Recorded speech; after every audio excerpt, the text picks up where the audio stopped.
Лукашенко накричав на чиновників своїх по президентську.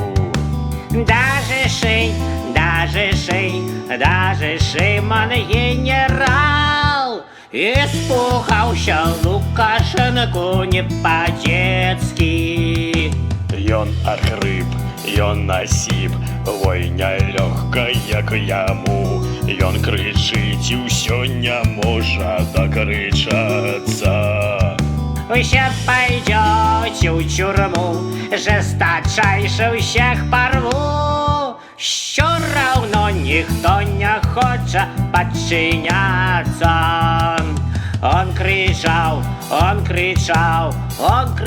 як янычар, а яны со страхом на яго смотрели. І ўсё нашее с тобой жыццё зменіцца у лепшы бок цяпер Савет.